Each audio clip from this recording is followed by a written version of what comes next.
So Mangala madam is a long-time meditator, and she is a long-time meditator, and she is a gifted singer, and she has been associated with PSSM and PMC for many years.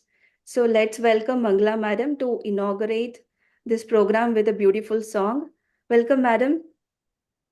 Over to you. Can you please unmute Mangala madam? Yes. Okay. Yes, ma'am. Thank you. You, ma'am. I pronounce to all meditators.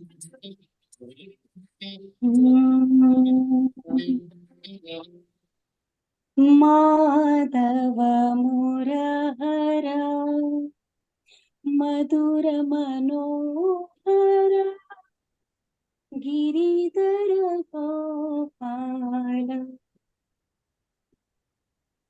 Madhava Murahara Madhura Manohara Giridhara Gopala Hey Gopala Hey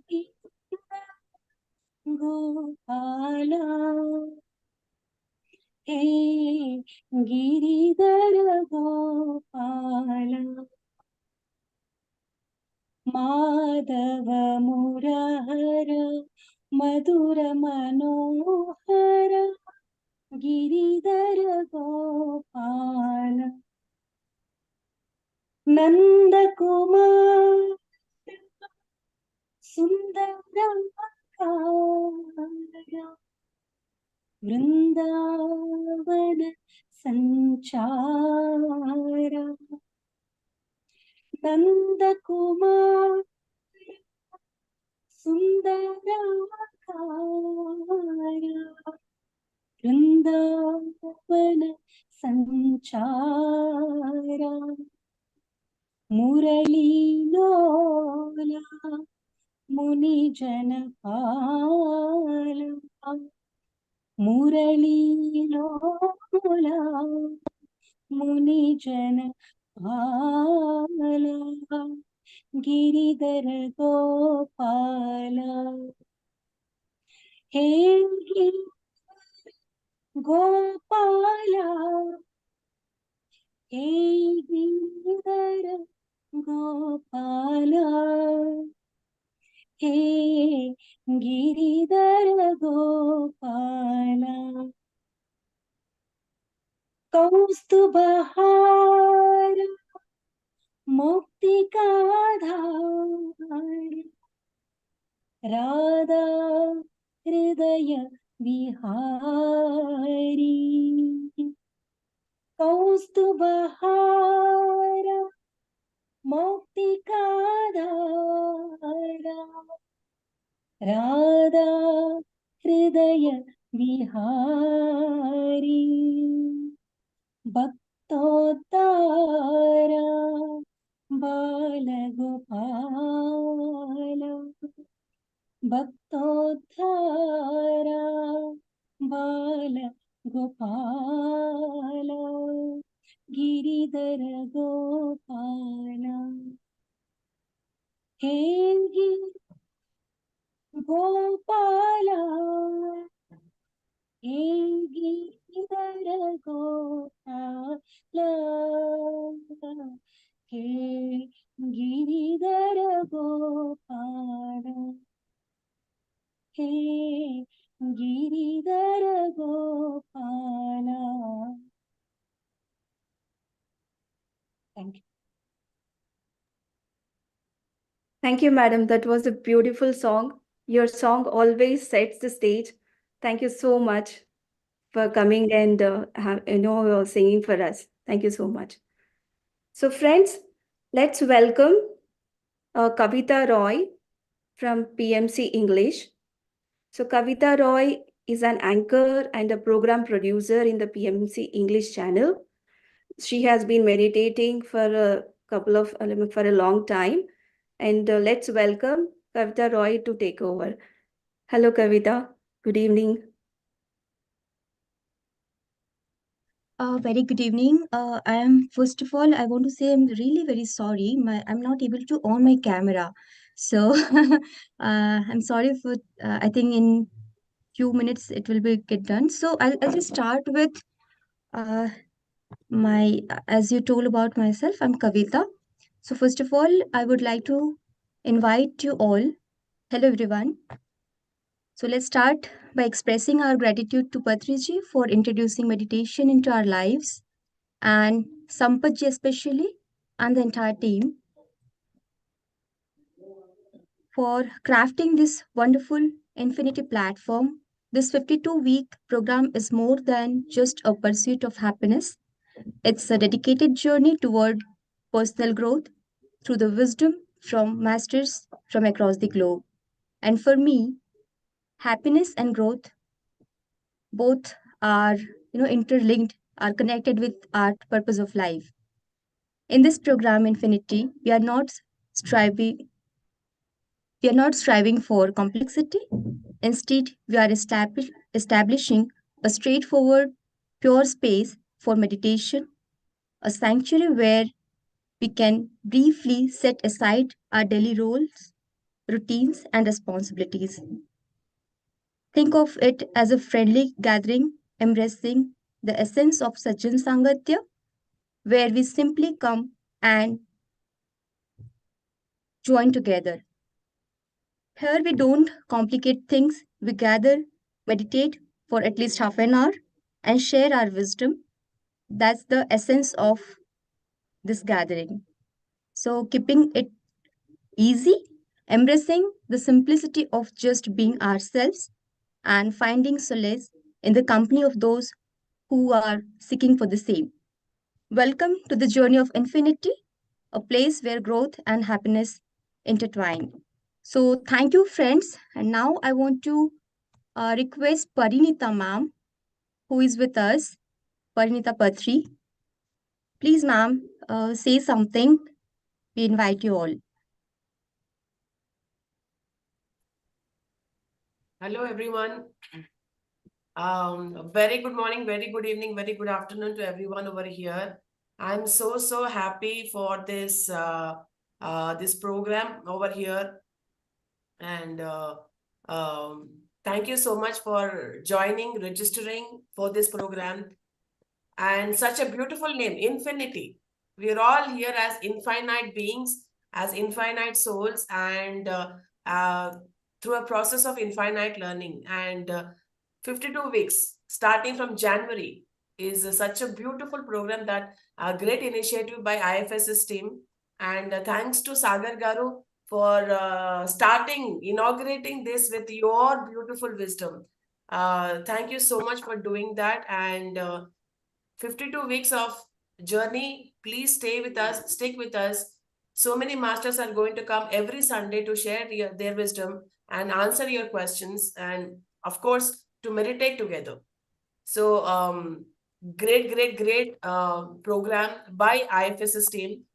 And definitely, we need to thank Patriji for bringing us all together on one single platform. And as he always believes that we are all masters, we are all gods, and we are all friends to each other. So thank you so much, my dear friends. And I wish everyone all the best with the collaboration of PMC English and the team, IFS's team, entire team. Thank you so much for putting this together. And Manjula madam, thank you so much for that wonderful song of yours. It was really heartwarming to listen to your song. Thank you so much. And Sagar Garu, can't say thank you so much. I can't thank you enough for starting with yours, your wisdom session. Thank you so much for doing this. Thank you. Thank you, ma'am. Thank you so much. Yes, thanks to the entire team, Mangala ma'am, Sagar sir, for launching this episode first session. Now I would request Prithvi. Please come and take over. Thank you, everyone. Thank you, Kavita. Good morning, good evening, everybody. And first of all, I want to start with my pranams to Patriji for making this happen and for bringing this movement where all of us come together and share our wisdoms and meditate together. So, first of all, let's understand what Infinity is, the program name, what it is, what is the agenda of Infinity, and why are we doing this? So, as the name goes, we say that we call this as a simple spiritual Sunday gathering. So, we want to keep it as simple as possible. So, whenever we come and join these sessions, if you have seen the name of Infinity, we have dropped all the I's in the name Infinity, which means that we want to drop all our identities, like I am this, I am that, I belong to this religion, I belong to this spiritual society, I follow this guru, my practices are so, and my belief system is so, etc., etc., etc. We have so many identifications that we come together and sit with in these sessions. But the very purpose of this session is, first of all, to drop those identities, come, just be, and enjoy being yourself and being with yourself purely. So, this is that space where you can just be yourself 100% with that purity. And that is what we are all working for. So many organizations have come together to work together to bring that oneness. And instead of that eyes, we have placed one, which is like, even though we are practicing different kind of things, the ultimate thing that we are looking for is truth and oneness. Truth is one, and oneness, in oneness we are all infinite. So that is why we are here to be with our pure true self and to create that divine space to just be ourselves. So a lot of organizations, partners have come here and supporting us to do this program with that oneness feeling. So let us enjoy this beautiful program coming together every weekend and feeling that beauty of oneness with all the divine connections that we do. So I thank all of you, Parinita ma'am for joining us, and PMC English for doing this live streaming. And today I am so happy to start off this program with Sagar sir. He has been such a inspiring personality for all of us, because every time we go to him and we want to launch a program, we ask for him and he shows that readiness. That shows how simple he is. So I welcome with my humble heart Sagar sir. Hello, Sagar sir. Good evening, sir. Good evening. So thank you so much for joining and accepting to launch this program, sir. So a lot of us here are new to this platform, might be. So Sagar sir is an avid meditator. He's a CEO and co-founder and a founder of the coherence technology, quantum coherence technology, and he's the trustee of Pyramid Valley, and he's been the ex-VP of a Cognizant company, and he has been meditating since 15 years now, and also he has been teaching, speaking, and spreading meditation by doing sessions in London, Bengaluru, and online sessions globally. And he has been doing a lot of online programs like Anapanasati, stillness retreats, and breath by breath and mind to matter, and a lot of programs, and inspiring a lot of souls and spreading meditation. So we have a very interesting conversation going to happen with Sagar sir. So before that, let's do a 30 minutes meditation, and I request Sagar sir to guide us through the meditation. Good evening, good morning, friends. I hope my audio is clear. Yes, sir. Yes. Wonderful. Namaste, Parinita ma'am. Nice to see you and have you deliver the inaugural message for this program. And I like the concept of infinity without the eyes. And again, we're all infinite consciousness, and that is what Brahmarshi Patriji has been telling us. And for today, and then of course for every day, our quest is to be with that consciousness, not just the individual consciousness, but more the infinite oneness consciousness, right? So that's where we are. And yeah, glad to, I mean, it's my privilege to open this series or open this program. And I really appreciate the entire team for having me talk on this first Sunday of this wonderful new year. And to all the people who have joined, namaste and good evening and good morning. Nice to be speaking to you. I know I see a lot of familiar faces. In fact, especially even in the team, a lot of familiar faces from the earlier programs that we used to do at Pyramid Valley. And I see most of them have been through the stillness retreat. And I've seen a lot of you at Pyramid Valley programs earlier, at Pyramid Valley physically as well. So it's great. And I know a lot of people were questioning me. I mean, were sending me messages once this promo went out. Oh, Sagar, sir, you're going to do it for 53 weeks, right? So I want to clarify. I am the guest speaker for today. And obviously, there'll be a lot more masters. The idea is to kind of get the wisdom from different masters, one master every Sunday. So I think it's a good idea of spreading the satsanga concept that Patriji has taught us to be listening, tuning into. It's almost like, I think that is where PMC English's expertise comes in, right? The whole television system of having a weekly episode or a weekly show. So which is a good idea. So Saturday people can tune in at this time and do their group meditation as well as listen to the experiences. Right. So once again, another fantastic program. Thanks to all the team, PMC English, Shambhala Innovations, IFSS, and I know the entire broader PSSM masters are going to come in and share their wisdom. Right. So before we proceed, again, my pranams and deep gratitude to Brahmarshi Patriji and all the patrons, masters of Pyramid Spiritual Society's movement, and who've been teaching us this practice of meditation, Swadhyaya, Sajjan Sangatya. And for those of you who are new, I think in PSSM, our goal has always been fourfold.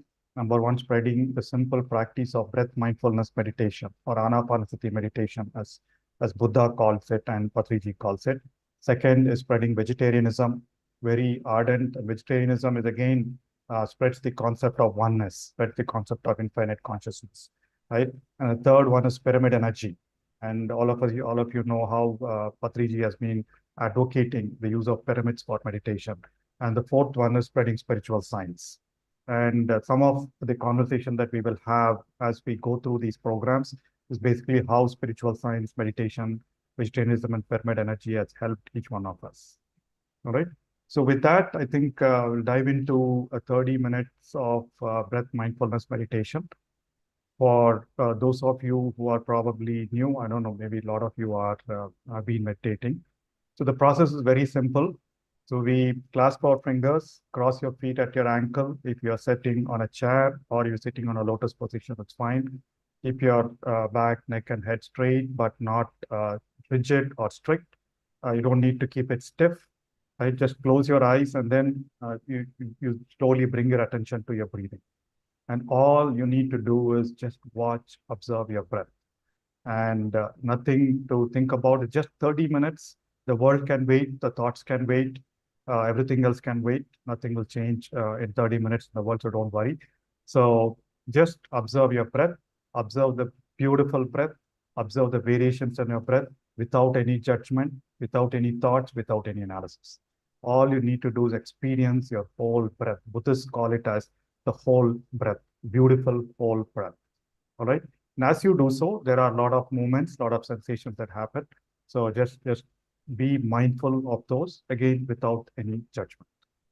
All right.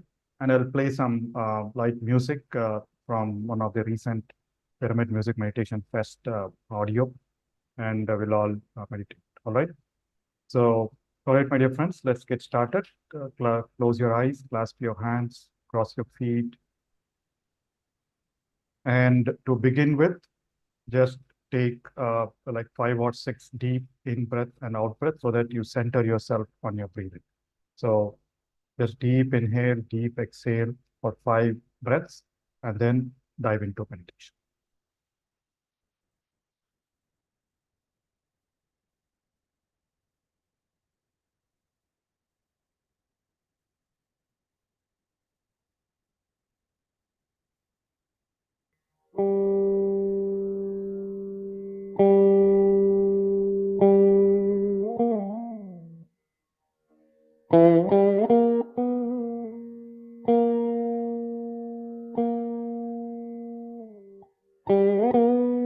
Just deep inhale and exhale for 5 breaths.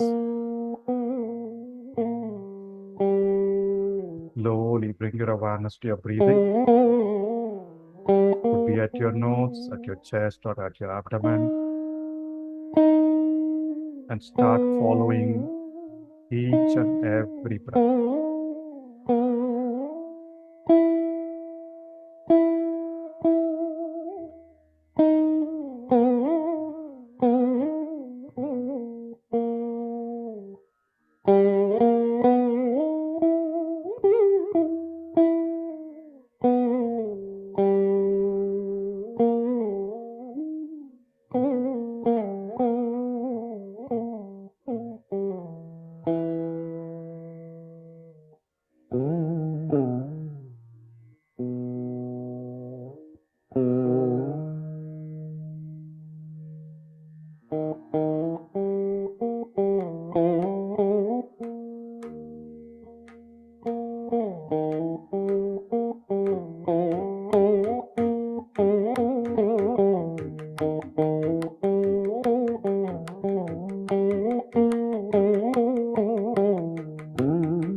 Observe your normal, natural breathing. Do not alter your breath.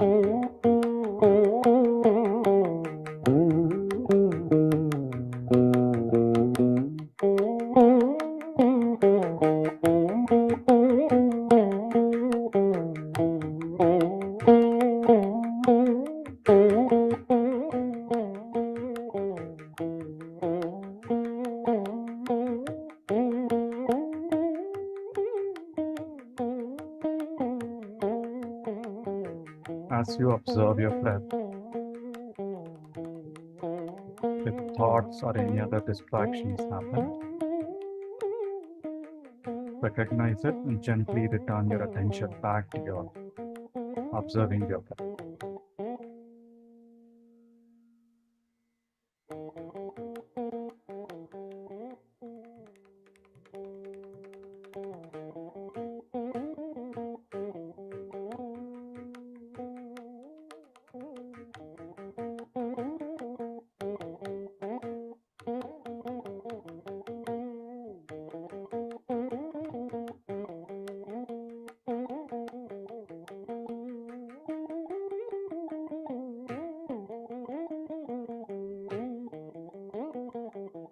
Meditation is silencing the chatter in our minds. And we do that by using our breath as the instrument.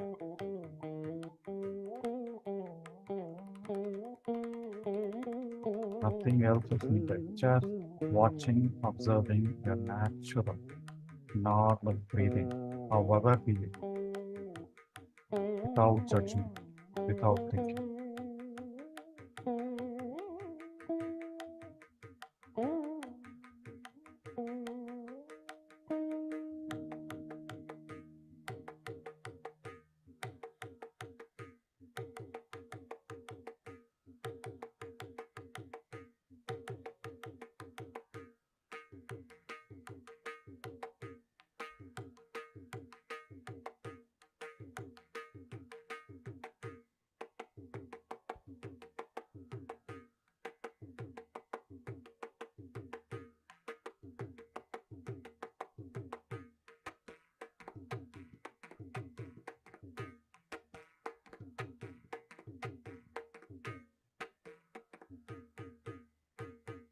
Not entertain any thoughts, my dear friends. just observing your breath for the next 20 minutes.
Continue to be conscious of your breathing. No analysis of music, no analysis of any thought.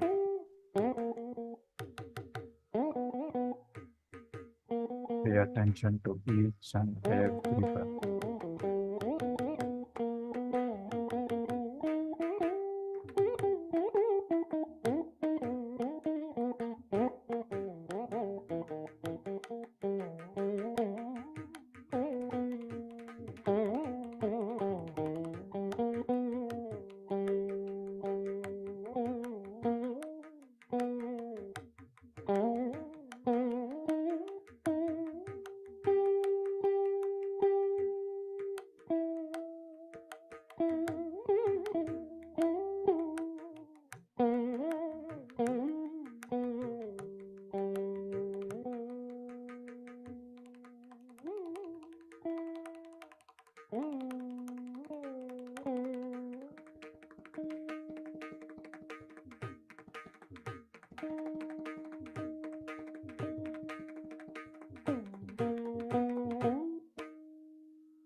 Continue to be with your breath.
Just being with your breath calms your mind, cleanses your mind, and connects you to the infinite consciousness.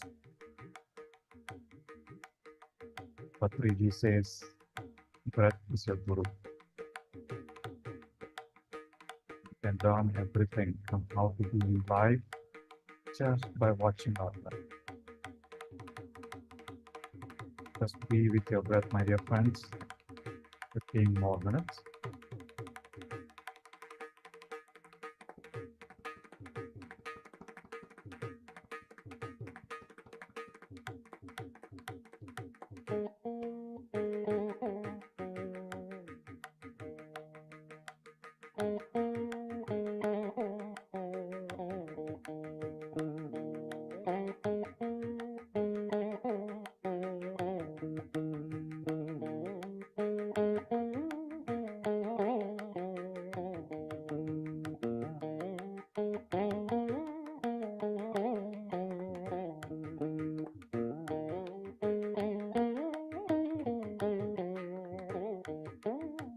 Do not allow your attention to be diverted from your breathing.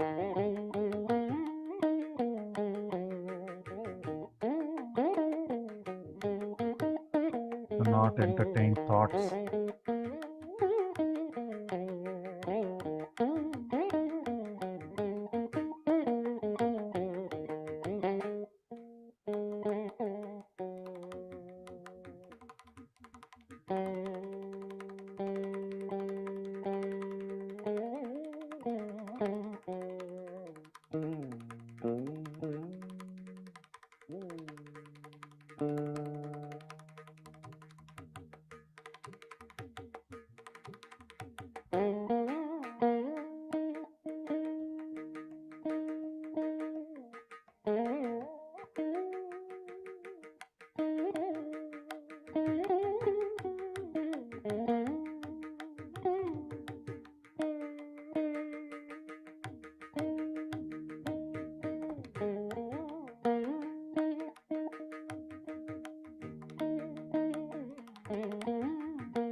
Be conscious of your posture.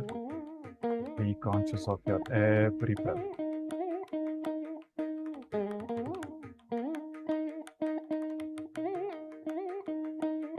Feel your mind calming.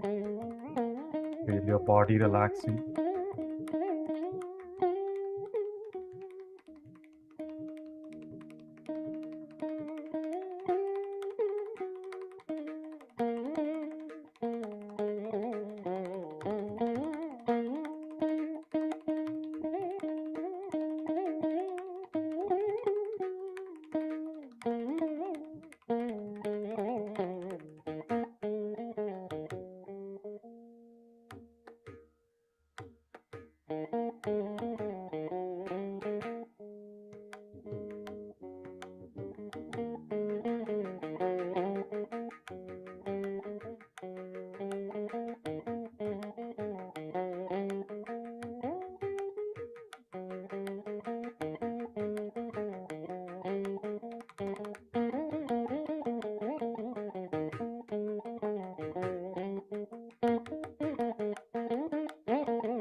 Do not allow any distractions to interfere with your attention on your breath.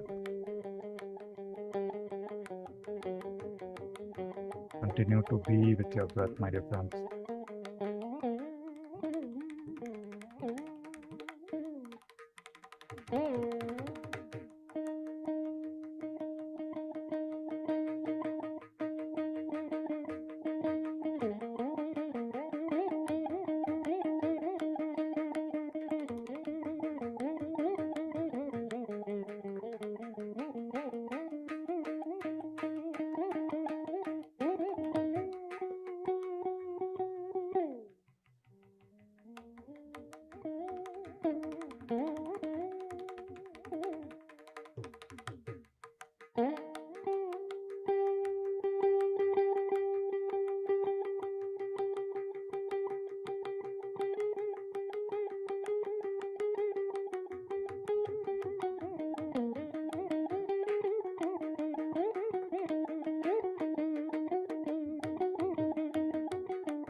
Wonderful. Become one with your breath, my dear friends.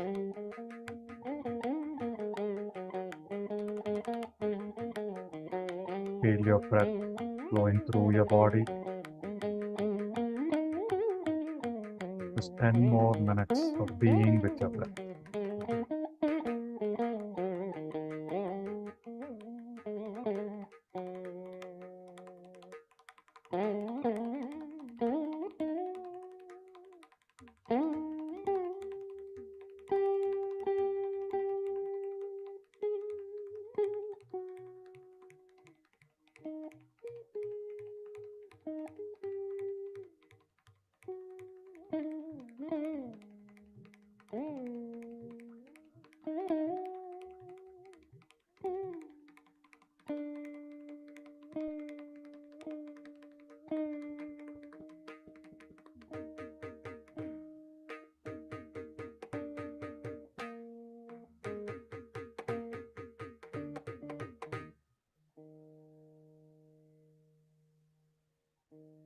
Become one with your breath.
If thinking or other distractions interrupt your attention, the moment you recognize that, become conscious of your breathing.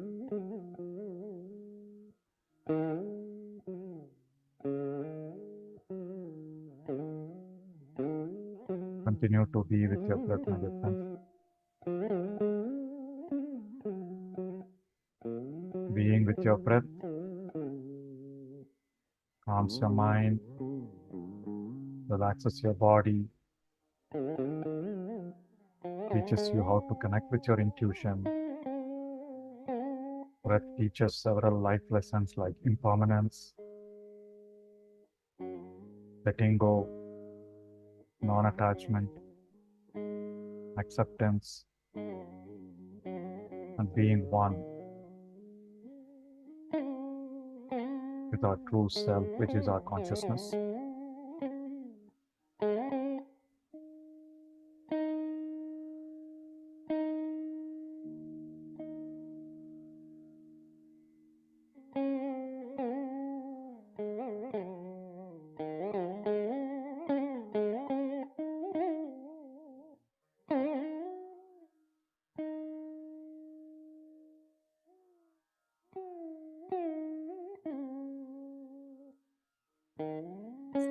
Continue to be with your breath. Become one with your breath. Last 5 minutes of being with our breath.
Wonderful. Continue to be with your breath. Nothing else.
Become one with your breath, my dear friends. Last 3 minutes. Just observe your natural, normal breathing. No thinking, no analysis, no judgment. Enjoy the beautiful breath.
Excellent,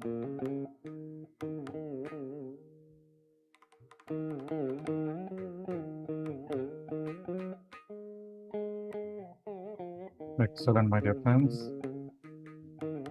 Now, slowly bring your awareness to your heart region and express thank you to the wonderful experience, wonderful time you spent with your breath the last 30 minutes.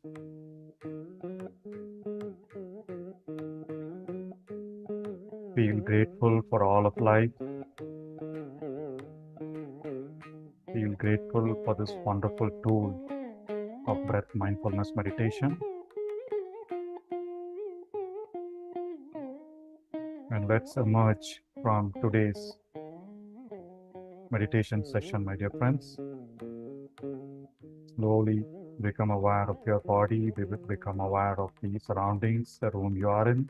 And slowly unclasp your fingers, place your palms on your eyes for a few seconds, and you can open your eyes when you're ready.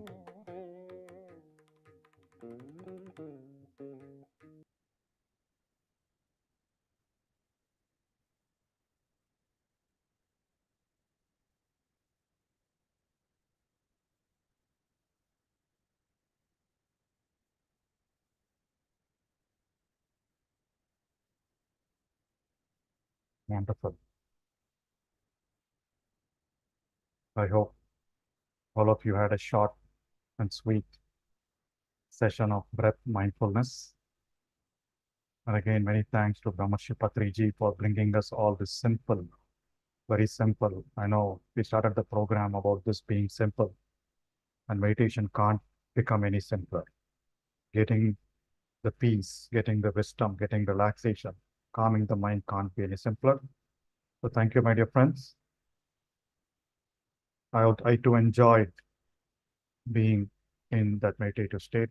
Really appreciate all your energies. As Patriji says, group meditation is manifold powerful than doing meditation individually.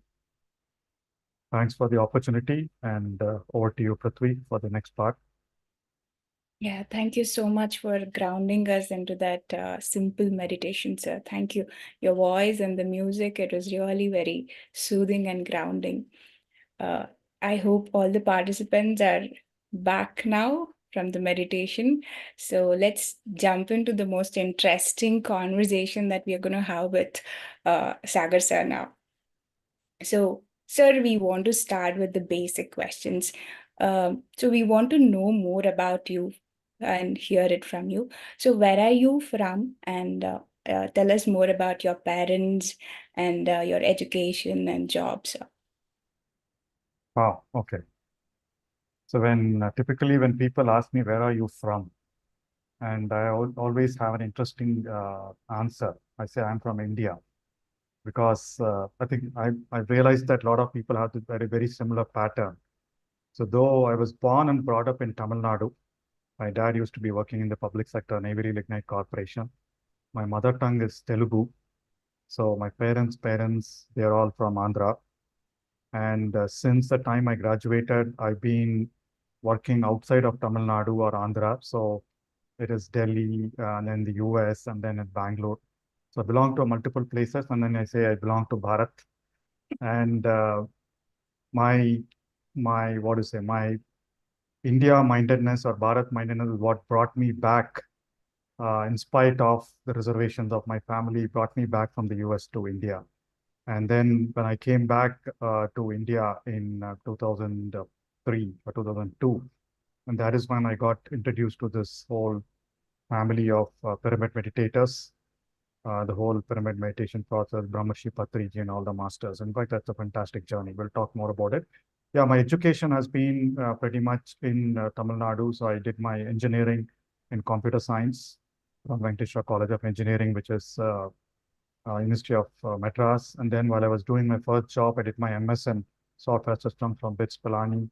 And then while I was working in the US, I did my PhD in international business.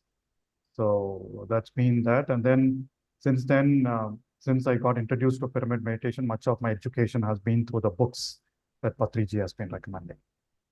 And yeah, Go ahead, sir. Yeah, about your parents, sir. Oh, yeah. So my parents, we were part of a typical middle class family. So born and brought up in a Bhakti tradition. So both my parents used to work. My dad used to be an engineer in NLC, and then my mom used to be a school teacher. And yeah, just because they are working, our family used to run. And I have two elder brothers and one younger sister. And my dad, I think a lot of things that I am today in terms of service and meditation and reading it all, I think probably came from my dad. So my dad used to be more aligned with Satya Sai organizations. So he used to be a very, what to say, strong devotee of Satya Sai Baba. We met him on several occasions. He used to take us to the Sai Bhajans every Thursday, and he used to be involved in service. So he was part of the Satya Sai Seva Dal for Tamil Nadu, and I think every year they have 1 month where they go and do service in Puttaparthi. So my dad used to be part of that contingent doing service in all the places, the bookstore, the chapel stand, the dining hall. And anytime there are some functions, we go and do service. So that's about my dad. And then again, my dad was also music. He used to take me to music concerts, and that is why I don't know, now I'm associated with Pyramid Music Meditation Academy and this whole music meditation. So music, service, bhakti, and of course, like all such fathers, he sent me to classes on Vachagovindam, Bhagavad Gita, and all that. And yeah, and then it was a wonderful upbringing. And again, like my parents, like most of us, my parents, my only thing that my mom used to tell us, study well. Only thing that's going to help you in the future is going to be your asset is your knowledge. And that's how it was my parents. And then later when I moved on to my Guruji, Patriji, and he also says the same thing, Jnanam.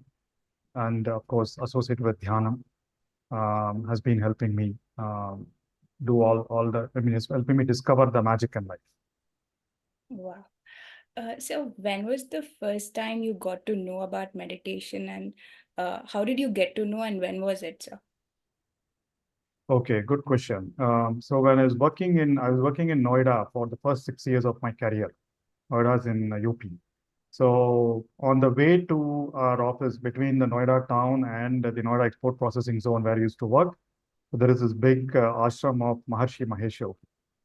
So because it was strong, popular there, they used to conduct transcendental meditation classes in the town. And one of the weekends, I attended a transcendental meditation class and got that mantra or whatever. And then I started practicing meditation from then. So it was around 1993. So I used to be doing that's 15, 20 minutes of transcendental meditation every day. And I used to in fact, in my office also, just on the sofa, I just closed my eyes and started doing meditation. All my colleagues used to think, what is this Sai sleeping on the sofa morning and evening, right? I mean, closing my eyes and doing it. And I continued to do that. And then it helped me a lot in my education, especially though it was on and off. The most it helped me was to deal with my work as well as my PhD work when I was in Seattle in the US.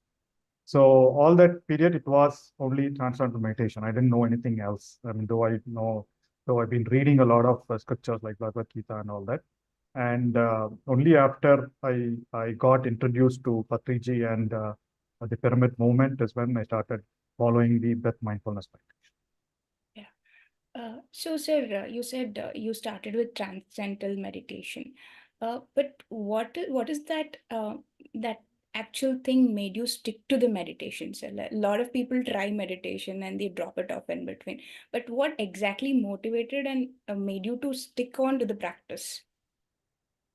Okay, so several stages, I think, like they say, right? Enlightenment is not just one flash in the pan or one flash in the flashing moment, right? It's a step by step, and then there's always a process, not a destination. It's a journey.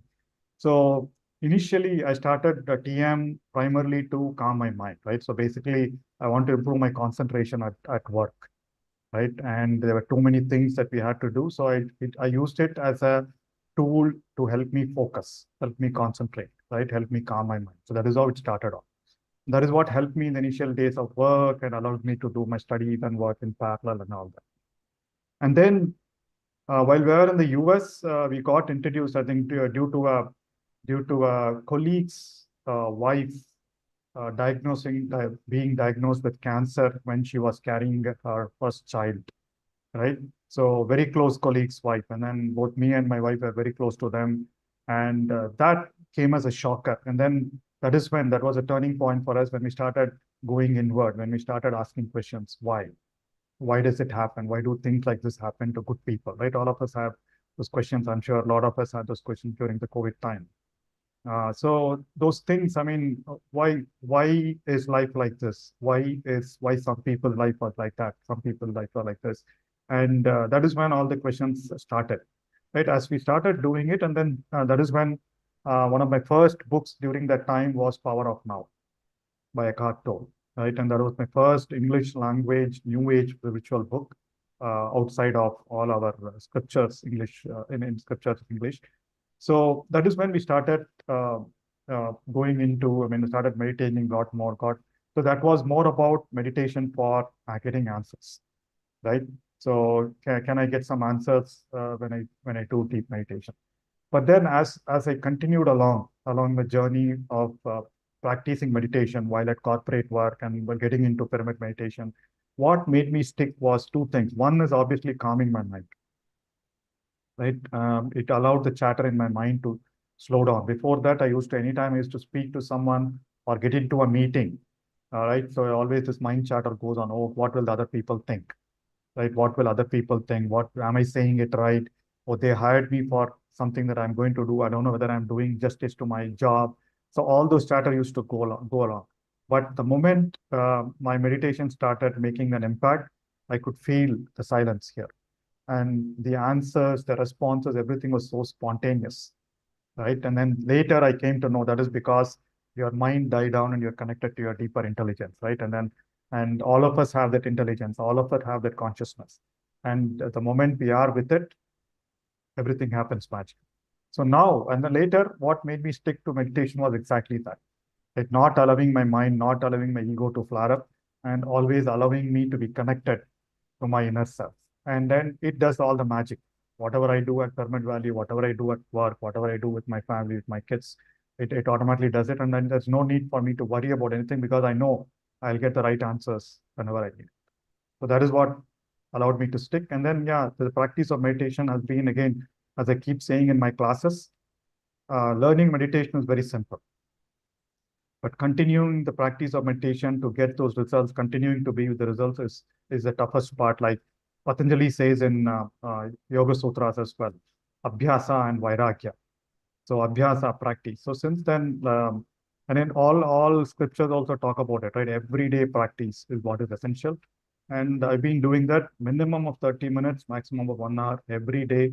Even when I travel, I do it in the car, in the cab to the Bangalore airport or on the flight anywhere.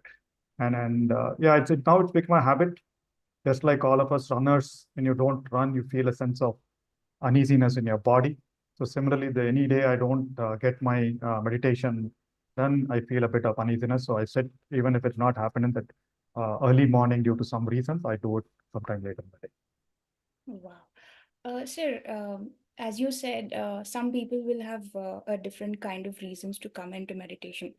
Like when I see it in different generation, like my parents' generation, they usually come into meditation for physical health, the benefits for the physical health, and my generation people come into it for improving focus, concentration, and the productivity and overall personal development. And coming to the Gen Z kids, they have this fancy word like manifestation and all those things. So that brings them into meditation. But according to you, sir, what should be that one single reason for a person to come into meditation? It depends, like you said, right? And Patriji has carved out all these multiple entry points, right? All the entry points that you said are valid, right? Today we see a lot of people coming into meditation because of health reasons. A lot of people come into meditation just for getting rid of stress, right? So being with themselves. Some people may have come for insights or manifestation, whatever it is. So I think all those are valid reasons. and it ultimately depends what is happiness, right? I mean, in fact, I was reading a book recently. So it depends what is happiness. Is happiness, define happiness between, some people define it as peace of mind, right? Peace in life. Some people define it as joy or bliss. So between the two, happiness is one of those, definitely, or in most cases, it's a combination. To me, peace, right? So peace, when I am peaceful and magic happens, you start automatically get into that joyous state, right?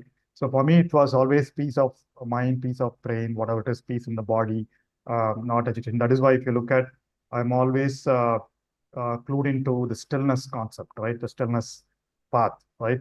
And at the moment you are still, magic happens. And the moment you are still, you are outside of your patterns of thinking. So today, I think I mean, all of us should start getting into the practice of meditation, primarily to let go of all the distractions that we have, all the beliefs, all the distractions that's out there. And as they say, when you go into yourself, that is when you understand what is the truth, right? What is truth for you? Like Patriji says, the truth for each of us. I mean, though there is a universal truth, the truth for our soul being here is something that only we know and we uncover. So I think there's no one reason for people to get into meditation, and the motivation can be anything. But then, like your earlier question said, why should they sustain a practice of meditation? Ultimately, up to once they taste the peace and the bliss of meditation, I'm sure a lot of people will not let go of it, because that is what allows them to continue. And as they continue the practice of meditation, they will start observing a lot of other benefits, right? In terms of using their intuition, their spontaneity, their creativity, looking at magical, meaningful coincidences and all that. So that continues to them on the path. So the entry points could be many, but the journey is the same for everyone. Yes. Fantastic, sir. So, when did Anapanasati happen to you, sir? And what is so unique about it that you sticked on to it and you started teaching it? Wonderful question. Okay, so my Anapanasati journey has not been smooth. It's been pretty rocky, right? So I keep saying the process of learning Anapanasati, the practice is the method is simple. The method of Anapanasati is simple. Just close your eyes, clasp your hands, cross your feet, right? And then observe your breath. That is all, right? But then sustaining the practice is the most difficult part. And for me, at least for the initial few years, it was all about, I mean, I know I've attended when Patri sir comes to Bangalore, we all get into group meditation, and Patri sir plays the flute or someone plays the music, and it's 1 hour full meditation. And then at the end of it, all through 1 hour, I keep battling only my thoughts, right? So I keep getting thoughts. And at the end of the 1 hour, a lot of people come out and say, oh, I had this wonderful colors, I had this wonderful vision. I had Babaji come in, I had Shirdi Sai Baba come in, and he told me this, I was floating there.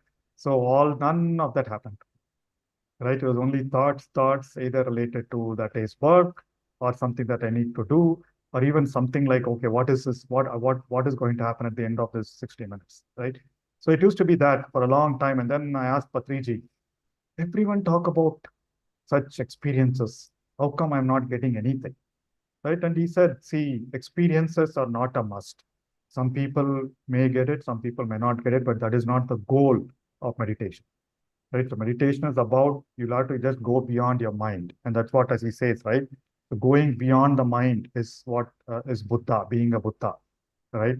And then he also says going under the level of mind, right? When you start more focusing on your instincts, it's more about you become a Buddha. And when you're operating at the level of a mind, you're exercising your buddhi.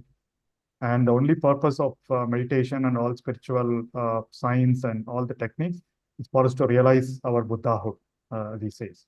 So for me, I mean, he keeps saying that the wisdom continuously helped. But then I always, I mean, coming from a science and engineering background and a PhD background, and then I know you resonate to that as well. So it's like I was curious, what happens, right? Anybody who comes to him, he says, and someone comes with a health problem, someone comes with a money problem, someone comes with a career problem. He says, sit, close your eyes, observe your breath. That's what he says. And then my question was, what for all questions, he has only one answer, right? How does it work? And I was always curious to learn more, understand more about meditation. And as my journey moved along, there were different books that helped. Patriji's books, obviously, things like Joe Dispenza's books. They talk about the science behind meditation. What happens when you go into deep meditation? What happens when you observe your breath? A wonderful books called Mind Illuminated, which is like the Bible for Anapanasati meditation. It talks about the whole 9 yards, about what happens in every step and what happens when you have thoughts, and thoughts are okay. So all those things. And as I kept reading the books, I started understanding or knowing the science behind meditation. I started getting more convinced. And parallelly, I also observed, I used to feel the difference at my work, right? As I said, I get into a lot of meetings with the chatter in my mind. Slowly, I used to feel that calmness. I used to feel that sense of silence in my head as I walk around, as I talk to people, as I get into those meetings, as I do my work.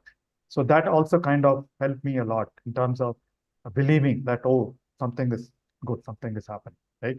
So the science coupled with the experience that I've been having, the benefits I've been having, allowed me to gain conviction on Anapanasati meditation. And once I knew this, and the second thing I also did was try to experiment methods, try to find out what are the techniques that people should follow to silence their mind. That is what we've been following in breath by breath and APS and all those, and even stillness retreat. So once I started knowing that, practicing it, building benefits, that is when I started want to share my knowledge with people, right? So because when someone asks me, I need to give a convincing answer coming from a science and engineering background. So now I think I have most of those answers, but again, there are a lot of questions that people come up with which I may not have answers. If I don't have the answers, I don't, and it's up to them for them to go and investigate. But for me, I know why meditation works for me. I know how meditation has helped me, and I know the science behind meditation, and that is what I've been trying to practice and teach. Like Ramakrishna Paramahamsa says, right? So you can't advise someone if you have not followed that particular advice, right? And that is what I've been doing. Fantastic, sir. So as you brought in the aspect of science of meditation, so I'm a little curious because as you said, you are from the research background, scientific background, and even I resonate with it. So initially when I look at meditation, I have seen you also give a lot of neuroscience about meditation and the facts about meditation. And also, I started believing the practice of meditation because of those facts, the scientific temper. But when I heard Patriji talk about having a spiritual scientific temper, it was totally different. When he said you should have a scientific temper and a scientific bent of mind, he meant to have a curious mind with a common sense where you practice, experiment, and know the truth by yourself. So that actually changed my perspective of looking at science. So, can you elaborate a little bit on that, sir? Like, how do we have that spiritual, scientific bent of mind when we get into the practice? Correct. I think Patriji advocates that, right? Spiritual scientific temper, right? So that whole attitude of spiritual scientific again. So I think Patriji is one of those, I think, first gurus who's even told you experiment yourself, right? And you understand, you be curious, understand whether it's worked for you. Whereas if you look at a lot of others that you see, and it is my way or the highway, right? So they say, okay, this is the practice. I've researched, all of you follow this. But with Patriji, that spiritual scientific temper allows us to kind of, question everything with that scientific background. So, and then I've seen it, right? Like you said, a lot of people understand, especially the Gen Zs and people, all the professionals. So there are a lot of, there are different types of people, right? Some people resonate well with the bhakti mode. Some people resonate with the karma path. And a lot of us resonate with the dhyana and Raja Yoga and things like that, right? So even there, how does it work? So Patriji's constant focus on science, that is why he also talks about Swadhyaya. It's not, okay, you do 20 minutes or an hour meditation and done, right? Listening to other people's experiences, oh, that inspires me, right? I know a lot of people who started following meditation to alleviate their health issues. That is because they've heard someone saying that I meditated for 1 week, this pain went away, or diabetes went away, or BP went away. I got better sleep, right? So immediately they started practicing. And there are a different set of people the Swadhyaya, where the books that he recommends, right from, I think if it is Joe Dispenza's books or many of the Buddhist books, right? And then even ancient books. So he keeps referring those. And the moment you open those books, you understand how it works. For example, breath, right? So why is breath so simple? And there are a lot of books, a lot of practices. Just be conscious of your breathing. That is all they do. Nothing more. Just conscious breathing, being conscious of your everyday normal breathing alleviates or removes a lot of those physical health issues, right? That is true. That is science has told us, right? And similarly, some of the Buddhist books talks about as you continue to do that, what happens to your mind? How does your mind calm down? So curiosity, in fact, Buddha talks about curiosity, and he talks about curiosity of every breath. And every breath is different. So he says one of the success factors for you to continue a practice of meditation is being curious about what's going to happen in meditation. Again, not having expectations, but just be curious, whatever happens, accept it and let it go. So, for example, every breath is different. Every cycle of breath is different. The length of your inhale is different. Length of your exhale is different.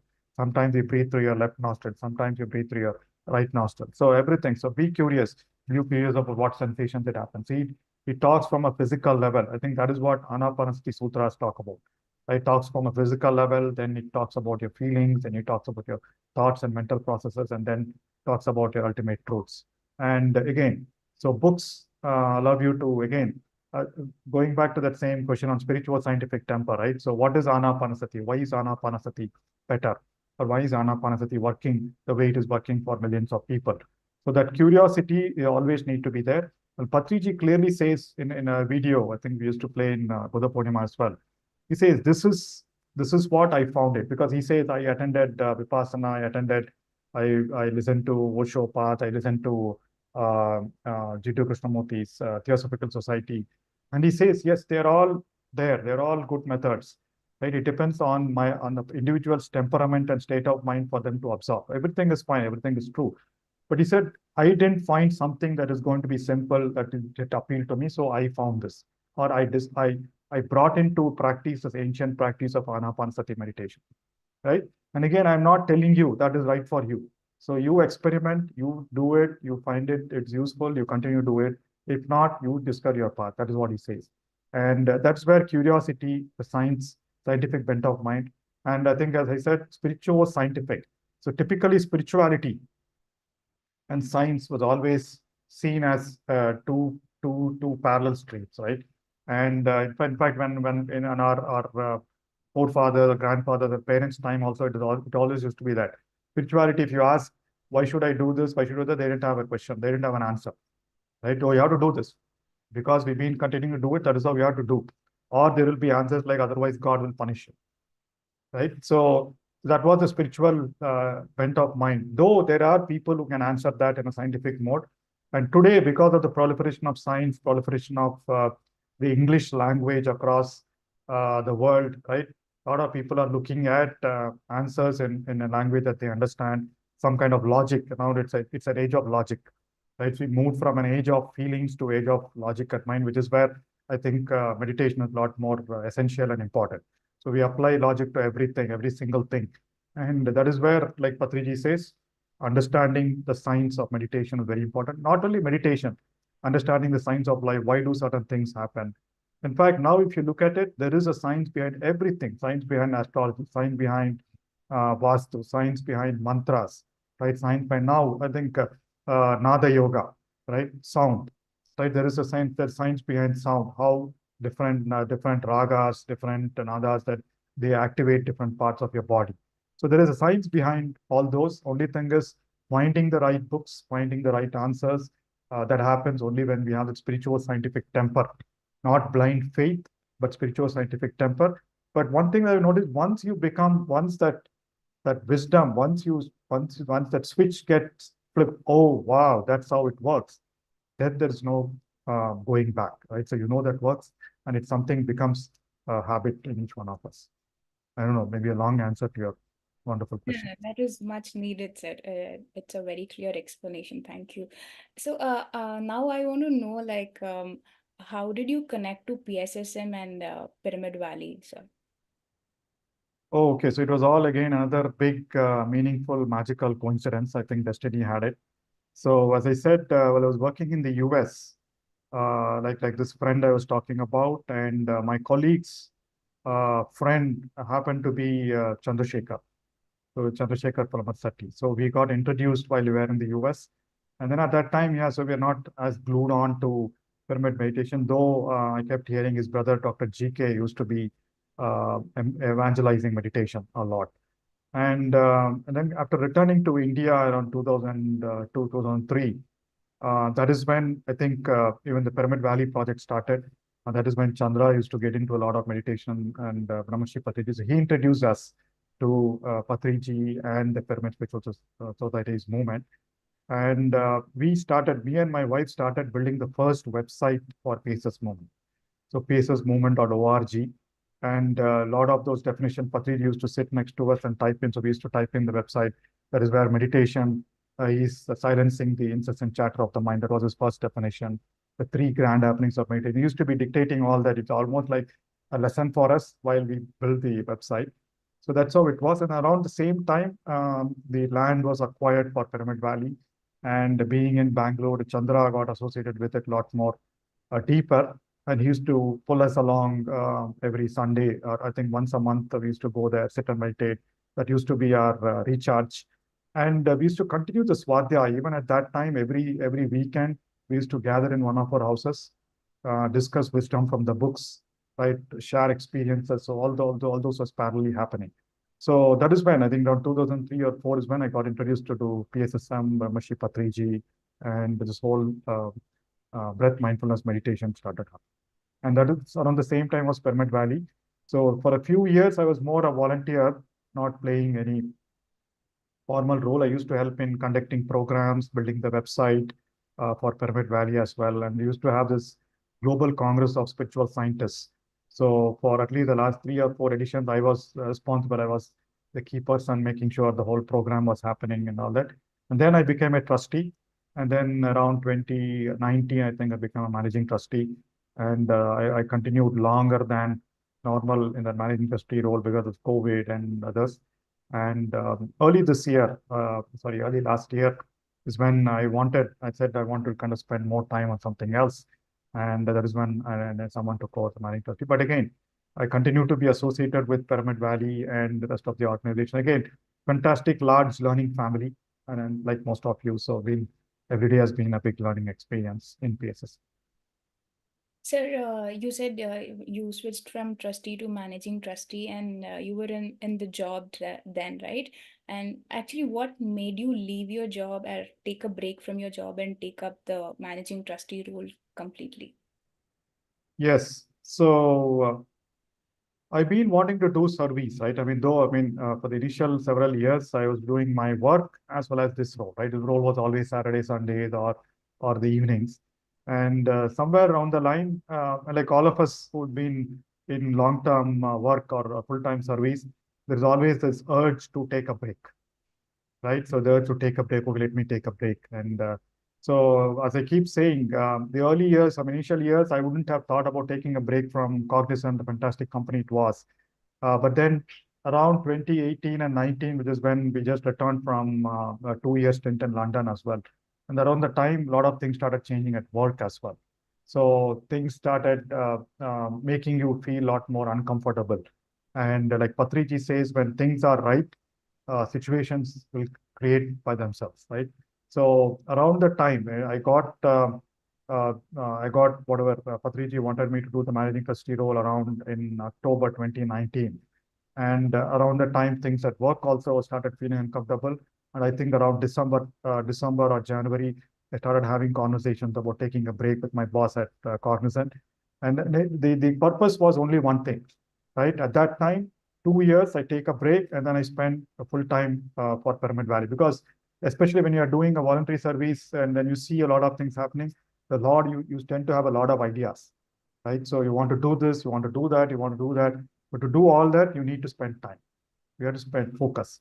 So I said, okay, in those 2 years, I'll try out all my ideas at Pyramid Valley. And that was the whole point. And then also in terms of what do I need to do next, right? I mean, I knew I was getting a bit, bored with my full-time work at a company like Cogn, I mean, it's a services company, right? So whether I do my own thing or build a product or build to do totally something different, you need time to kind of think about it and experiment it. And that is what allowed me to take a break. And thankfully, the financial situation also shaped up at the right time, right? So that allowed me to take a break of 2 years without pay. And again, thanks to all the meaningful coincidences, I keep talking about that in a lot of my children's retreat sessions and how that came to be, right? So all those factors, again, it was right time. So again, as I said, right, I had the desire and things, conspired to create the right situation for my desire to become a reality, right? I didn't uh, uh, crave for it. It happened. And then I was thankful for the 2 years, or the 2 years became 4 years, but thankful for every moment of that. And that is how I moving from full-time work to full-time service, but now again back to some part-time service. Fantastic, sir. So I think you said in 2019 you became the managing trustee, and that's the period when COVID was hit, right? So how challenging was that period of time for you, sir?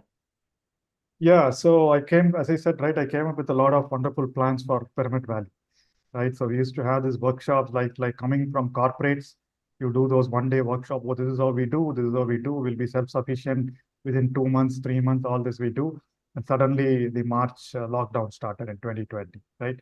And again, a lot of things happened. But again, there's a different kind of challenge in terms of, obviously, with people not visiting Pyramid Valley, the inflow, the funding situation was a bit of a challenge. But then it also, as they say, right, every failure you got to see the apples or the opportunities. So that allowed us to build a very strong online platform for Pyramid. In fact, we were the first Zoom experts in PSSM. Even before anybody in PSSM started doing Zoom, Pyramid Valley, we were the first to do Zoom. And we were the experts. A lot of people used to ask us how to do this, how to do that, right? And then, of course, within a couple of months, everyone became experts. But we were the first to stumble upon Zoom, start doing online sessions every day. I think we did quite a few of those sessions, build a strong website platform, being a strong online payment platform. And we did a lot of sessions online. And so throughout those 2 years, it was more about engaging people with Pyramid Valley, building that strong association through wisdom sessions. And then once it opened up, we were a bit of okay. We started quite a few of the other projects. That the main challenge was keeping the Pyramid Valley staff intact, right? That is one other thing. Like a lot of other institutions which got closed, they let go of the staff, right, and said they come back, right? But with the Pyramid Valley being a service organization, it was probably easier for us to do. We could always say, oh, we're not getting donation, we're not getting funding. Boss, you can move on, and then you come back and join us when we are ready. But thanks to Patriji's support and guidance and all the masters, we continued with that lean staff, right? So though we made it lean, but the staff continued, and all of us, in fact, during the second lockdown, all of us were, I think some of you were as well, were in Pyramid Valley along with Patriji, enjoying the wonderful company of Patriji, wonderful food, and though we didn't have much of the visitors. So the challenges were on those fronts, more on funding, more on keeping the audience engaged. But having said that, there are a lot of new things that came up around. In fact, Stillness Retreat was born around towards the end of the second COVID time. And one big shift that we saw is prior to COVID, all our classes used to be staffed like 20-25%. Right? If it was at Kabir Bhavan or capacity, in that capacity, there probably will be used to be 20 people listening to a wisdom session. But post-COVID, and a lot of you have seen, all our classes used to run full, right? Which was like a blessing in disguise. With minimum 50 to 60 people attending every retreat, and sometimes 100 people. The visitor inflow into Pyramid Valley improved, right? And so we're all prepared for that, hopefully, and because of all that great. But yes, there were challenges, but there were also opportunities that we thankfully worked on. Right. So also the COVID time brought a lot of importance to the mental health aspect as well, and a lot of corporates also started looking at it, and that's when it started booming, and a lot of people getting into meditation. So, you said you spent a lot of time with Patriji during COVID time. So how was your experience and time with him, sir? Yeah, so interestingly, it was a bit different. So with Patrici, though being with Patrici, you always think about, okay, so he's always there. Anytime I can go ask him a question, he'll give me an answer, right? And interestingly, uh, though I might have asked a few questions, but he never answered me directly. Sometimes you have that thing, oh my God, how come he gives answers to everybody? Sometimes you feel that this thing, he gives answers to everybody, but how come he's not giving me answers, right? So sometimes he says, you feel a bit, oh, I went and because always when there are like two paths to choose or two decisions, I mean, two choices to make, right? And if someone says, okay, this is good, go ahead, you feel a sense of concreteness, and you feel a sense of what the confidence or trust. In some cases, you say, I mean, I tell him two choices, we can go this way and this way. He says, do what you feel is right, Baba. And that brings the ball in our court. So you have to go and do it, but he is always supported. The other thing that I've seen, my biggest, what do you say, uh, value from being with Patriji was the books that he talks about. And in fact, the biggest impact of being during COVID time with Patriji was his message on no death. So he used to emphasize on no death. Like death is a transition to a different world, right? It's like moving into a new city or a town, right? It's not the end. And that is what he used to constantly emphasize.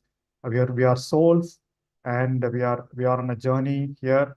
And the moment our work is done here, or the moment it's time to move on, so we move on to a different role. It's nothing like you don't need to be sad about dying, right? About death. So two things happened because of that constant wisdom. Prior to COVID, I never used to talk about soul in my classes. To me, coming from a corporate and science background, I didn't know how to speak about soul to a corporate crowd. But post-COVID, and of course, a lot of other books help. Now, if you look at it, I think Prithvi and some of you had attended my initial stillness retreat. Now, my last couple of stillness retreat, we dedicate one full day of day to soulfulness. I know Seshadri sir is also here, so he's already attended a recent one. So we dedicate to soulfulness. So we start with breathfulness. We talk a lot about mindfulness, and then how mindfulness leads us to soulfulness. Soulfulness is about weaving that magic of your life without being bothered, right? And we talk about soul. So that was a big thing about being with Patriji, that wisdom. And every time I go with a question, and the way he answers is through books. Immediately gives me a book that he's been reading. And Sagar, you read this. Or sometimes Sagar, read from page 20 to 25. And I keep reading. And then he said, I'll read it. No, read now. And I keep reading it, and invariably that will contain, either point me to an answer to my question that I had, or it will give me an answer to a question. I immediately say, oh, wow, sir, I came with this question, that question is answered. And he always, because he was also pretty much in the pagoda, reading a lot of books, recommending a lot of books, and we used to have those enlightenment hours. So spending time with Patriji was more about knowledge or wisdom from a guru, right? Rather than, and you learn a lot. And I learned a lot by seeing him. I always keep mentioning that. I probably learned a lot more about observing him and seeing him rather than he telling me, Sagar, do this, don't do this. Right? Even in Pyramid Valley affairs or even in my personal thing. So you just observe the temperament that he has, the what to say, I mean, not being bothered about anything. Something happens, it's okay. Something doesn't happen, it's okay. And coming from a corporate world, it was difficult to digest at the beginning. But then, so again, both me and my family absolutely cherish the time we spent with Patriji during that lockdown. And again, I don't know about most of you, but I thank lockdown for that. I thank Corona for that, by being able to spend so much time in Pyramid Valley with Patriji. Those, I think, 2 or 3 months. I think a lot of you, I think, most of the team, FSS team and Shambhala team were there with us. Uh, it's so beautiful to listen to how you cherish those days. Now, how do you see the PSSM after Patriji exiting his physical body, sir? I think PSSM has elevated. That's how I see, right? Generally, what happened, I think Patriji also created it that way. He didn't create it like an organization. Okay, there is a central body, and then this is how you should run. There were no guidelines, and it was never a guru focus or a master focus. We always say that everybody is a master, right? And though there are a lot of people who probably mistook that guidance, but he always believes everybody is a master. So he didn't create one godhead or one figurehead for pieces, right? So, and he always mention, I always keep saying, it's not about the master, it's about the teachings. And which is what I see PSSM the last couple of years. The last two Dhyana Mahachakras have been last December and so December of 2022 and 23. I didn't see any dilution, right? So the thousands of people keep coming there, the events start happening the same way, and then all the masters continue to do the work across the world, across the globe. And we've been getting guidance from Patri Madam, Parinita Patri, and Pari as well. So they've all been guiding, and then all the masters, all the senior masters, they've been sticking to teachings. I don't think anyone has been deviating. So they've been spreading the word, and that's the magic of Patriji, I think. And he knew probably he had this foresight. So he built a movement, empowered the masters, and said, here are the teachings that which are common for everyone. Now do it your own way. So there are people who do it their own way, but ultimately the truth and the essence of meditation is probably reaching a lot more than before as well. And I think it's been gradually. COVID was one big force, like you said. A lot of people started meditating at home. And even in corporates, right, people though were switching off the camera, they were happy meditating from home rather than in the conference room or an office room in the offices. And then post Patriji, again, a lot of people took the responsibility to spread the teachings, and it's going magnificently well, I believe. So coming to your programs that you're doing, why did you really choose them, like Anapanasati, breath by breath, and mind to matter? So why specifically these subjects? What made you do? Yes, again, I think my science and engineering background, right? So I used to listen to a lot of those soulful talks or Atma talks or even faith workshops, a lot of those channeling and all that happened, right? So maybe none of those happened to me, so I didn't really carry those forward. If something happened to me, maybe I'd have advocated that path. For me, I will always research what is Anapanasati, right? Again, the curiosity. So you go and search, you go and read. That's when you discover Buddha's Anapanasati Sutras. Right? Then I thought that is not being talked about as much by a lot of people in the movement. Even if you see, I would say I wouldn't say that anybody in PSSM who talks as much of Anapanasati Sutras as I do, right? So, and I cover those sutras in my courses, and though in a more an English form, right? So that is what we do. So that is how Anapanasati, because as you continue to practice, and then after that, I've been reading a lot of books, a lot of neuroscience books, a lot of Deepak Chopra's books, a lot of other books. Ultimately, everyone bring to that thing, right? It's all about mindfulness, mindfulness of sensations, mindfulness of feelings, mindfulness of thoughts. So ultimately, people converge there. So that made me stick to my conviction of Anapanasati. So the simple process, simple practice of Anapanasati, how do you do it? And again, as you know, I was bothered by not having a structured method to follow. And that is what breath by breath brings in. Right? A structured method to practicing Anapanasati meditation. We go step by step, first time focusing your attention, then following your breath and flowing with your breath. There is a process we follow over those 11 days. And then we let people practice it. And then the third aspect is all the wisdom that I learned in terms of mindfulness, in terms of being with intuitive self, purpose of life. So all those things, something that I've learned, it was helpful for me. And I thought, why not share it? I mean, I'm sure a lot of people would be scouring through books, confused with a lot of things. So if I'm able to make a difference, let me do it. So what I'm doing is, whatever I read, whatever I experienced, whatever I practiced, whatever I found beneficial to me, I'm sure a lot of like-minded people will come and absorb it. And that is what my courses have always been. And in the process, there were some magical things that also happened, like I keep mentioning. During COVID time, when we started these online classes, one day I went and stood in front of my bookshelf to see what is the topic I should talk about tomorrow. And that is when the Yoga Sutras book stood out. right? It was by BKS Iyengar.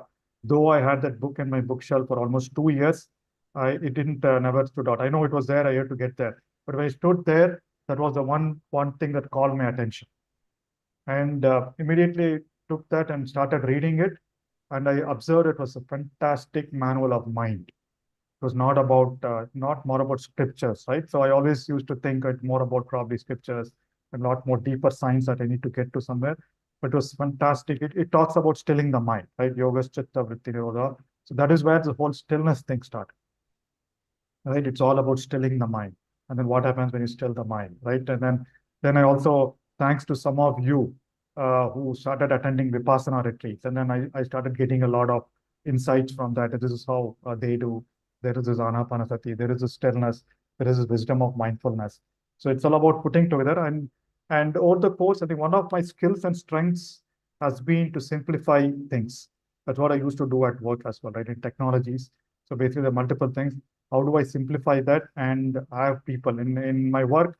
It was about having my clients use new technologies, whereas now I'm having others use these practices like meditation and mindfulness in a more simplified manner. So once they find the benefits, I think they'll continue to follow. So that is the foundation. Today, just practicing also stillness, peace, mindfulness, soulfulness, and breathfulness has helped me, and that is what my courses are all around. And my favorite is stillness retreat, sir. And the way you have structured it and the way you made it so systematic and simple, it was fantastic experience. I know like it has changed a life for a lot of people like me. So thank you so much for coming up with such interesting programs.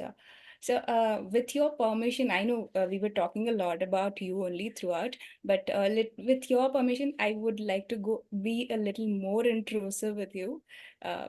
Is that okay, sir? Yes. So, what makes Sagar sir angry? What makes Sagar sir angry?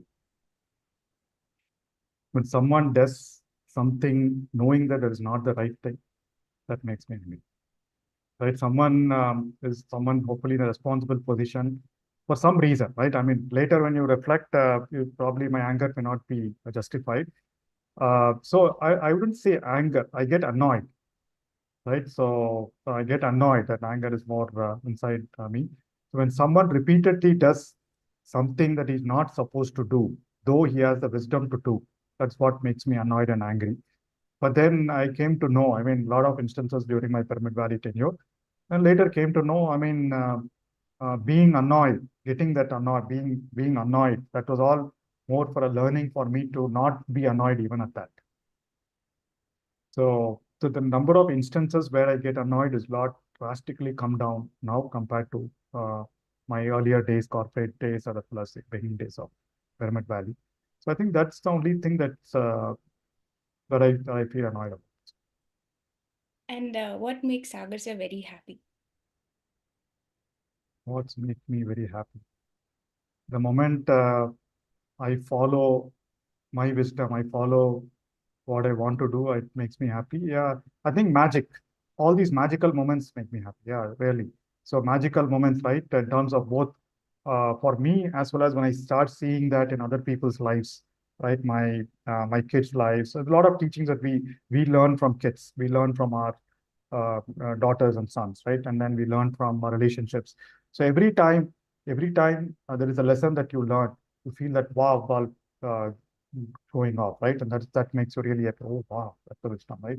And every time you see people applying this wisdom and practices in their day-to-day life, again, I think just like Patri sir says, it's all about filling the middle. It's all about living the life we are here. It's about living that worldly life with a lot more peace of mind and joy. That's all, right? It's not about I don't do any of these things. I want to do 10 hours of meditation. So that is sometimes make me angry. Someone says, I want to do more meditation. I'm spending 10 hours in meditation. Whatever. I mean, if they're ignoring a lot of other stuff and doing 10 hours of meditation, that sometimes makes me angry. So, so you'll have to kind of temper that. But otherwise, making me happy when you see that magical things happen, right? So, and then which obviously the answers are rooted in wisdom, in all the spiritual science. So that really, oh, I read about it, now I see that happen. So that really makes me happy. That coincidence is kind of. Coincidences, exactly. So if you can give one word, what being spiritual to you means? Being spiritual to me means, as I said, going beyond your mind. I mean, to me, for me, being in the present moment, that is where it all started, power of now, Eckhart told. For me, being spiritual is about being in the present moment, right? Being in the present moment means being mindful of whatever I am doing, right? And being away from the chatter is what is about spiritual meaning.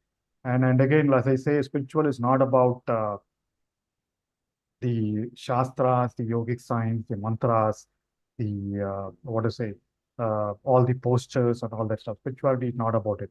Spirituality is about when you are connected to your intelligence. Being spiritual is when I am acting out of my intelligence, my intuition, right? That is about being spiritual. That is all. To me, that happens when I am not thinking. When I'm not thinking, when I'm in the present moment, when I'm completely focused on a particular activity that happens, that to me is spiritual because that comes from my spirit. It doesn't come from my matter, right? That's what mind to matter talks about. So spirit is basically something that you don't see, your thoughts, your consciousness. Consciousness is spirit. So to me, whenever I'm connected to my consciousness, my intelligence, things happen magically. That is about being spiritually, and every one of us can have. And the biggest tool is about being in the present moment, and the biggest instrument is being with your breath, being conscious of your breath. That is all. Thank you. Thank you so much for patiently answering all the questions, sir. Now, I would like to ask Kavita if she has any questions to ask, sir. First of all, really thank you, sir, for sharing entire journey. It's really inspiring. And yes, see, there are still a lot more questions. I want to know about when you said about when you jumped into complete service by leaving your corporate job. So, what made you to stick to that? Because a lot of time we get confused also. Did you get ever confused after entering into it, or you were really uh, strong enough mentally? Yeah, good question. Actually, that question, the strong enough mentally should be more for my family, my wife, because she was a lot more supportive. So it's important for them to feel confident, right? For me, what made me confident was the 2 years. I time boxed it, right? So 2 years, and then I was always confident, right? Given my skills, given my abilities, I can always get into a job anytime. So or do my own thing anytime. So I was always confident about it. The 2 years, okay, let it give it, right? Let's give it. And then nothing going to harm. I mean, a lot more work I can do, a lot more years for me to do. So the 2 years time boxing allowed me to always get over anything. I mean, like if there was any doubt, just 2 years, just 2 more years. And then the 2 years I was always busy with a lot of things, especially handling this whole thing about COVID and all that, and wanting to do a lot of things. So I enjoyed those 2 years. There's not much of a doubt. The only thing was that my family should be financially sufficient for those 2 years, right? So that was taken care of. That was the only worry that anyone has. My wife supported me a lot, right? So she was fine. I don't know whether my in-laws probably were not very happy with my decision, but they were always supportive. They never told me anything, but I know when my wife told them that I got into a consulting job, they felt really very happy, right? So, acha, finally, he's got into some job, because that is their mindset, right? So, yes, so the courage was situations conspired. Financially, I was self-sufficient for those 2 years, definitely, and family support. That's all happened. Personally, I didn't have any doubt because I was waiting for the time, waiting for those 2 years to what to say, experience. I mean, try wanting to do things that I couldn't do. Thank you, sir. Thank you so much. And coming to a question, when you said about your wife, Bindu ma'am, what one should see in a partner, like before choosing a partner? Should we go logically, or how should we? I mean, I know it's not only for your life, but for the youngsters. Yes. Yeah, so I think coming from an arranged marriage system, right? Best thing is just believe your parents. right? And then that is what Indian philosophy talks about, right? Acceptance. Whatever be it, accept it, right? You can't, when you accept your kids and daughters and parents, why can't we accept the spouse, right? So that works for me. That's what you, basically the bhakti mode, right? You leave it to God or whoever it is. They make the right choices for you and you live with it. But yeah, then having said that, I mean, having seen a lot of people, I mean, people who come to retreats and valley going through relationship issues, yeah, I think we unnecessarily complicate things by using logic. So to answer your question, whether the logic or more the feeling or intuition, it should be more about the feeling or the intuition, right, compared to these two. But I think the biggest, what to say, it's going through the challenge, it's going through the experience, not knowing. Even you might feel good vibes at the beginning. You might have done all the logic, all the investigation at the beginning, but in the end, it's again up to you to make things happen, right? Like they say, all relationships teach us how to. I've learned a lot of my relationships, right? And then same thing I expect not only with the spouse, right? With our friends, with our colleagues. So you learn a lot from that, and ultimately, the only thing that you can change the outer truth by changing the inner, right? And then that was a big learning. The answer to your question is, I think, given logic or feeling, I think I would say go with your intuition and trust it. Yes, thank you, sir. And one more last question. Your main takings from Patriji. Main takeaways from Patriji is, I think, definitely simplicity, right? So he was simple, and he taught us all the simple things in a simple manner. So yeah, all his pravachans, if you look at it, they were all laced with everyday wisdom. It was not about attaining moksha after 100 years. It was about living with enlightenment every moment of our days, right? And that I was I mean, quite big draw was his word about you create your reality, right? Till then, it was destiny, it was God. In fact, I remember in one of my 10th standard exams, I did not do well. And then I went and prayed to Ganesha. So make me get so much marks, I will do ABCD for you. That was the mode at that particular time, right? So obviously, he didn't make me get those marks at that time. But anyway, I fared well. So it was from that to think, okay, everything is destined, everything is happening. From that, you create your reality was a very big statement for a lot of us, science and engineering minded, research minded. So my biggest takeaway is that statement: you create your reality. Number two, simplicity, right? And that is why I try to be simple. I try to teach simple concepts, and then we try to practice, communicate everything in a more simpler manner. So simplicity, you create a reality, and of course, the biggest tool for calming your mind, which is Anapanasati meditation. Thank you, sir. Thank you, Prithvi. Yes, so please, Yeah, yes, go ahead. thank you, Kavita. So, Sirisha, do we have any questions from the participants to ask, sir? No, Prithvi, I don't see any questions. Okay. So thank you so much, sir. As you said, the simplicity, it is so evident that every time we call you for the launch and the opening program, you're always ready to come and do the launch and be with us. And you were the first person who gave us the opportunity to do these online sessions. So I'm so thankful to you. Thank you for your time, for your wisdom, and for sharing all your journey so openly with us, sir. Thank you so much, sir.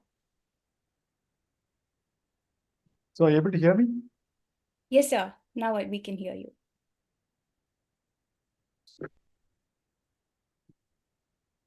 Okay, so are you able to hear me? Yes, sir. Yes, sir. We can hear Okay, you. so I lost your this thing because of the phone call. Okay. Yeah, so I am absolutely honored. I mean, thanks for offering me this tool to do. I know. Yeah, I think you are my favorite team as well, right? So you did a lot of sessions for us in Pyramid Valley, and of course PMC, all of PMC English, everything. So there's no way I could refuse the moment I was asked for it. Obviously, if there was a conflicting commitment, then I wouldn't have. But absolute an honor and privilege to share a lot of things that I probably have not answered or shared. I didn't have so much time to share in my earlier sessions. So thanks very much, Prithvi, for all those questions, and thanks to the entire team for this opportunity to do the meditation session.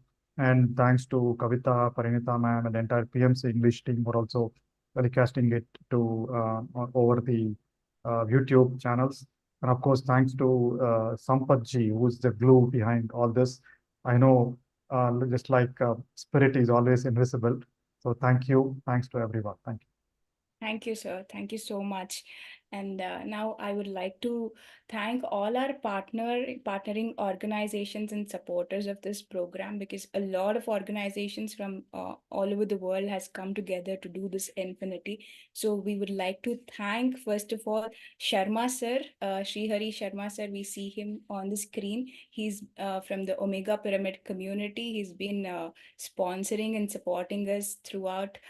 So I would like to hear a few words from you, sir. Hello, sir.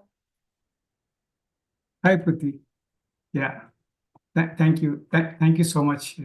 And thank you so much for the entire Infinity team for giving me this opportunity.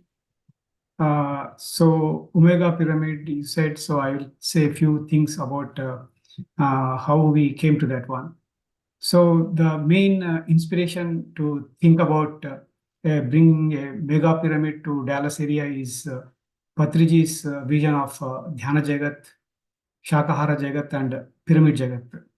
So some of us like Srini, Praveen, Divya, Ram, and Puneet.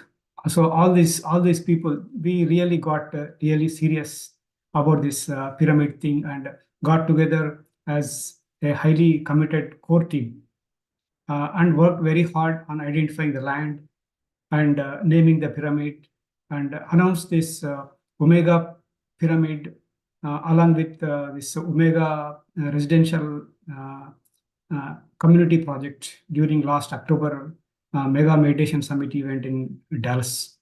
So we have received great response to that one. So and including the county was very happy to about this project, this pyramid thing, and the result is, so we are currently all set to close the land deal on January 22nd. So so it has been little bit delayed, the holidays and all. So, but we are all set for that one. And after this, there will be many steps to bring the Omega pyramid to fruition. But we will get there with all your blessings and energies. And so we as Omega Pyramid team were thinking of coming up with a weekly meditation and wisdom sharing session of international standard. So when I visited a couple of months back to India, so we happened to discuss this with a little bit with Naukant and Anand about this program little bit. And in the new year, it is great to see this Infinity program happening. So my sincere and deep gratitude to PMC and all other organizing teams here, Shambhala, IFSSS, Meditation Magic, Death Universe, and Beam teams. I request all the participants across the globe to utilize this program. It is a wonderful, going to be a wonderful program. You have seen the magic from Sagar sir today. And Omega Pyramid team is very, very happy to be part of this and supporting this program. So thank you so much, Prithvi, and all the Infinity team for giving me this opportunity. Thank you again. Thank you. Thank you so much for all the good work that you're doing and bringing up the meditation center in Dallas. So that's a wonderful thing. Thank you so much. And now I would like to thank the directors of the PMC English channel, Mr. Anand and Mr. Naukant. Do we have them on the call, Kavita? No, they are not available right now. But it's okay. Yeah. Yeah. Please convey our gratitude to them. Definitely, yeah. And thanks to PLN Sharma for all the coordinations, and also Sampath, as Sagar sir said, he's the one who's bringing all of us together. So thank you so much, Sharma and Sampath, for all the hard works that you're doing in the back end. And I would also like to thank Parinita ma'am and Parimala Patri for always supporting and inspiring us throughout the sessions, and encouraging and supporting us. And also, I would like to thank all the organizing partners, especially Meditation Magic. Do we have Divya on the call? She left because she had to go. Okay, no problem. So, Meditation Magic from Dallas is supporting us, and also Breath Universe from Australia, Beam from Germany, and Shambhala, Shambhala Solutions and IFSs. We have Jenny from Shambhala. Jenny, would you like to share something? Hi, yeah, thank you. See, I would like to tell a few things about Shambhala and then this Infinity program. Shambhala was created with the one mindset that we wanted to create heaven on Mother Earth. So this team, our team of group of team, we had this thing in mind, and this thing would be achieved by changing the mindsets of the people. That the heaven and hell both are here itself, and we create it. As Sagar sir said, like you create your reality. That's the main aim that we wanted to bring up. So that's how we started doing our part of it. We started with the programs online. Few of them are my time with many organizations occur, and now this Infinity. So this Infinity, as we all organizations, we being one and doing our part. That's what we wanted. So I request all of you to join this Infinity every Sunday, meditate, be with yourself, and ask the silliest question you have, so that you don't have anything in mind, and be patient to understand the answer. That's what I would like to say. Thank you. Lovely. Thank you, Jenny. And also, we thank IFS's team for being supportive and partners for this program. And we have Sunil from IFS's. Sunil, would you like to share something? Hi, Prithvi. Well, no words to express. It has been picture perfect. I'm so happy that I'm able to team up with this beautiful program called Infinity. It's a collective outcome of collective minds by Shambhala, IFSS, Omega, and everyone, Kavita, PMC English, and everyone. So glad and happy to be playing that role, a smallest role, to contribute towards IFS, to the Infinity program. 52 weeks is going to be enthralling and a very beautiful journey. So I request all the participants to attend, engage, as Prithvi coined those beautiful terms. Just come, as a cozy corner, and it's just that our attention and time that is required from 5:30 to 7:30, and this 2 hours of evening spent will be good enough time to recharge ourselves for the next 1 week. And yeah, thank you so much, Prithvi, for the opportunity. Thank you so much. Do we have any representative of Beam, Madhu or Ram from Germany?